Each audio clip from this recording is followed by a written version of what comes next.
विनोद ने जैसे ही शादी के घर में कदम रखा, उसकी नज़र उसकी पत्नी वैशाली पर गई, जो लाल रंग की बनारसी साड़ी में गजब लग रही थी। आज वह उसे पूरे 10 साल बाद देख रहा था। विनोद के साथ आया उसका 12 वर्षीय बेटा दौड़कर मम्मी की आंचल में समा गया। अजीब बात थी, विनोद अपने छोटे साले की शादी में आया हुआ था, जबकि उसने अपनी पत्नी से 9 साल पहले ही रिश्ता तोड़ दिया था। 9 साल से दोनों बिना तलाक के अलग अलग रह रहे थे। वह जानता था कि वैशाली से मुलाकात तो ज़रूर होगी, इसलिए वह सोच कर आया था कि जब वह नज़र आएगी तो वह उसे इग्नोर कर देगा। इसलिए वह वैशाली को नज़रअंदाज करके आगे बढ़ गया। कुछ दूर ही चला था कि सामने से उसकी 11 साल की बेटी प्राची उसके सामने आ गई। पापा कहते हुए विनोद के गले से झूल गई। विनोद भी बेटी पर प्यार लुटाने लगा। दोनों एक ही शहर में रहते थे, फिर भी आपस में नहीं मिलते थे। जब भी बच्चों से मिलना होता था तब उनके स्कूल में जाकर मिलाते थे। दोनों ने रिश्ते को पूरी तरह तोड़ दिया था। विनोद बिजनेसमैन था, वह अच्छा खासा कमा रहा था, मगर उसका वैवाहिक जीवन तहस नहस हो चुका था। वैशाली एक सरकारी बैंक में मैनेजर के पद पर कार्यरत थी। दोनों के रिश्ते के टूटने का प्रमुख कारण वैशाली का नौकरी करना था। विनोद वैशाली के नौकरी करने के सख्त खिलाफ था। उसने वैशाली को पहले ही कह दिया था कि अगर उसने नौकरी करने की कोशिश की तो वह हमेशा के लिए उससे रिश्ता तोड़ लेगा, क्योंकि विनोद को वैशाली का बाहर जाकर नौकरी करना बिल्कुल भी पसंद नहीं था। एक बार वैशाली की सास ने किसी बात को लेकर उस पर टोंट कस दिया था कि मेरे बेटी की कमाई खा रही है। वैशाली एक प्रतिभाशाली लड़की थी। वह अपनी सास की इस तंज को और अपने पति की बंदिश को झेल नहीं पाई और चुपके चुपके बैंक का एग्ज़ाम दे दी और संजोगवश उसमें पास भी हो गई। जब विनोद को पता चला तो उसने साफ साफ कह दिया कि ज्वाइन करते ही उनका रिश्ता ख़त्म हो जाएगा। वैशाली ने जिद करके ड्यूटी ज्वाइन कर ली। उसी दिन से दोनों के रास्ते अलग अलग हो गए। वैशाली बेटी को साथ लेकर उसका घर छोड़ आई। बेटा विनोद के पास ही छोड़ दिया। शुरू में किराए के मकान में रह रही थी, फिर खुद का घर बना लिया। अब 9 साल हो गए थे। दोनों एक दूसरे के बिना जीना सीख गए थे। अजीब बात यह भी थी कि दोनों में से किसी ने भी तलाक लेने की कोशिश नहीं की थी। दोनों आज भी संवैधानिक रूप से पति पत्नी थे, मगर ईगो और जिद के कारण दोनों के बीच में फासले बहुत ज़्यादा हो चुके थे। ऐसा भी नहीं था कि रिश्तेदारों ने उन्हें समझाने की कोशिश नहीं की थी, मगर दोनों ही जिद पर अड़ गए थे। विनोद के अपने ससुराल से आज भी संबंध अच्छे थे, इसलिए वह शादी का कार्ड देने पर शादी में चला आया था। दूल्हे को हल्दी लगाई जा रही थी। फिर हल्दी के बाद दूल्हे को तेल चढ़ाने का कार्यक्रम शुरू हुआ। सभी लोग जोड़े से तेल चढ़ा रहे थे। जब विनोद का नंबर आया तो वह अकेला ही तेल चढ़ाने लगा तो उसकी साली बोली, जीजू मैं बना लेती हूँ आपके साथ जोड़ा, दीदी तो आएगी नहीं।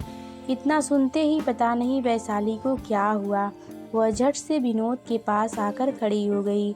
फिर दोनों ने मिलकर रस्म निभाई। 9 साल बाद यह पहला मौका था जब दोनों इतने करीब खड़े थे। वैशाली जब विनोद के करीब आई तब उसने महसूस किया कि वह आज भी वही सेंट लगाती है जो उसके साथ रहते वक्त लगाती थी। उसके दिल में पुरानी यादें ताज़ा हो गई। जानी पहचानी खुशबू से वह एक बार फिर भाव विभोर हो गया। वैशाली ने भी गौर किया कि विनोद ने आज भी हाथ की कलाई में मौली बांध रखी थी। यह आदत उसने ही विनोद में डाली थी। वह हाथ में घड़ी नहीं पहनता था, इस कारण कलाई सूनी सूनी रहती थी। तब एक दिन वैशाली ने उसके हाथ में मौली बांध दी थी। बांधते हुए बोली थी, सूना हाथ अच्छा नहीं लगता, इसलिए यह लाल धागा बांध रही हूँ। यह शुभ भी रहेगा और आपकी रक्षा भी करेगा, मगर इसे राखी मत समझ लेना, पत्नी हूँ आपकी। वह सोचने लगी, कितना भी दूर रहता हो मगर यह मुझे भुला नहीं सकता। फिर दोनों ने कैमरे के सामने ऐसे पोज दिए जैसे उनके बीच दुनिया भर का प्यार हो। रस्म के बाद वैशाली की छोटी बहन उससे बोली, यह क्या है दीदी, जब आप जीजू को छोड़ चुकी हो तो मेरी बेइज्जती क्यों कर दी। वैशाली कुछ ना बोली, वह बस छोटी बहन को अजीब सी नज़रों से देखती रही। रात को जब सब सोने चले गए तब वैशाली ने अपनी बेटी से कहा, प्राची जरा देख कर आना तुम्हारे पापा कौन से कमरे में सोए हैं, उस कमरे में कूलर लगा है या नहीं। अगर ना लगा हो तो मुझे बताना, क्योंकि इतनी गर्मी में उन्हें पंखे की हवा में नींद नहीं आएगी। बेटी ने आकर बताया कि उस कमरे में कूलर नहीं लगा है।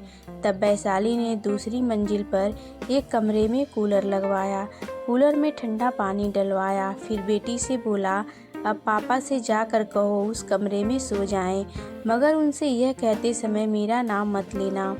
विनोद गर्मी में करवट बदल रहा था। सचमुच उसे नींद नहीं आ रही थी। उसे एसी में सोने की आदत थी तो पंखे की हवा में कैसे नींद आती। जब बेटी ने उसे दूसरे कमरे में जाने के लिए कहा तो उसने पूछ लिया कि यह बात तुम्हें किसने कही है। बच्ची थी, उसने बता दिया कि मम्मी ने आपके लिए ऊपर कमरे में कूलर लगवाया है। विनोद को यह जानकर अंदर ही अंदर एक खुशी का अनुभव हुआ।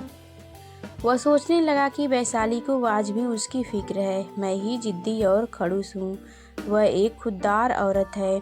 मुझे उस पर नौकरी ना करने की बंदिश नहीं लगानी चाहिए थी। सबको अपने हिसाब से जीने का हक है। यह सोचते हुए वह दूसरी मंजिल वाले उस कमरे में आ गया। रात में 12 बजे के आसपास वैशाली का मन किया कि एक बार उसे देख आए। उसे नींद आई है कि नहीं। बरसों बाद मेरे मायके में आया है, इसलिए पति ना सही मेहमान तो है। वह चुपके से उस कमरे के पास पहुंची जिसमें विनोद सोया हुआ था। यह कमरा वही था जिसमें वे बरसों पहले दोनों एक साथ ठहरा करते थे। उस कमरे से भी बहुत सारी यादें जुड़ी थी। वैशाली की खिड़की के पास आई। गर्मी के कारण सारी खिड़कियां खुली हुई थी। विनोद हमेशा लाइट जलाकर ही सोता था। आज भी बल्ब जल रहा था। वह पजामे और बनियान में सो रहा था। उसे देखकर वैशाली की आंखों से आंसू निकल पड़े। वह सोचने लगी कि कभी वह उसके सीने पर सर रखकर सो जाया करती थी, मगर आज बरसों हो गए हैं, यह सुख उसे मिला ही नहीं। जिंदगी बनाने के चक्कर में जिंदगी खराब हो गई। काश वह नौकरी की जिद ही ना करती। क्या फ़ायदा ऐसी नौकरी का जिसके लिए सारे सुख त्यागने पड़े। वह भरी आंखों से वहां खड़ी खड़ी यह सब सोचती रही। उसका मन किया कि सारी ईगो को छोड़कर वह अभी जाए और अपने पति से लिपट जाए। वह अभी भी मेरा ही तो है। हमने कौन सा तलाक लिया है, आज भी मैं उसकी पत्नी ही हूँ। फिर जैसे ही विनोद ने करवट ली, वैशाली का दिल धक से धड़क उठा। वह घबराते हुए नीचे अपने कमरे में चली आई और अपनी उखड़ी सांस को दुरुस्त करने लगी। अगले दिन रात को संगीत का कार्यक्रम था, मगर बच्चे और औरतें दिन में भी रिहर्सल कर रहे थे ताकि रात को नाचते हुए उनका वीडियो अच्छा बने। रात को वैशाली ने विनोद के मनपसंद कलर की साड़ी पहनी थी। वह स्किन कलर की साड़ी में बहुत सुंदर लग रही थी। विनोद तो उसे देखता ही रह गया। पूरे श्रृंगार करके वह गजब ढा रही थी। अभी 35 साल की तो हुई थी। यौवन अभी पूरे चढ़ाव पर था। तीखे नयन नक्श, गेहुआ रंग, उसे देखकर कोई कह ही नहीं सकता था कि वह 2 बच्चों की माँ है। वैशाली एक बहुत अच्छी डांसर भी थी। कॉलेज करते समय उसने डांस में कई मेडल जीते थे। इसलिए जब बच्चों ने कहा बुआ आप भी नाचो तो उससे रहा नहीं गया। उसने एक पुराना गाना लगवाया, हम भूल गए रे हर बात मगर तेरा प्यार नहीं भूले। वह बावरी सी होकर डांस करने लगी। उसकी सुंदर प्रस्तुति देखकर सब तालियां बजाने लगे। विनोद को पता नहीं क्या हुआ, वह उठकर वहां से चला गया।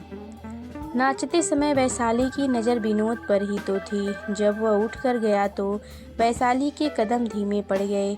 वह उसी के लिए तो नाच रही थी। उसके जाते ही वैशाली ने नाचना बंद कर दिया। स्टेज पर दूसरे लोग नाचने लगे। वैशाली की नज़र विनोद को खोजने लगी। वह उसे ढूंढते हुए बाहर आ गई। वह कहीं नहीं दिखा तो वैशाली उसके कमरे में उसे देखने चली आई। कमरे का दृश्य देखकर वह सहम सी गई, क्योंकि विनोद रो रहा था। उसके हाथ में रुमाल था, जिससे बार बार वह अपने आंसू पोंछ रहा था। वैशाली ने पहली बार उसे रोता देखा था। पता नहीं क्यों वैशाली से रहा नहीं गया। वह चुपचाप उसके सामने जाकर खड़ी हो गई। उसे देखकर वह ठिठक गया, रुमाल को जेब में डाला और नॉर्मल होने की कोशिश करने लगा। वैशाली टक टक उसके चेहरे की तरफ देखने लगी। विनोद ने घबराकर दूसरी तरफ मुंह कर लिया। वैशाली फिर से उसके सामने खड़ी हो गई। फिर हिम्मत करके बोली, आप रो रहे थे? वह तुरंत बोला, नहीं, आँख में कुछ गिर गया था। वह बोली, पानी ला कर दूं क्या? वह बोला, नहीं।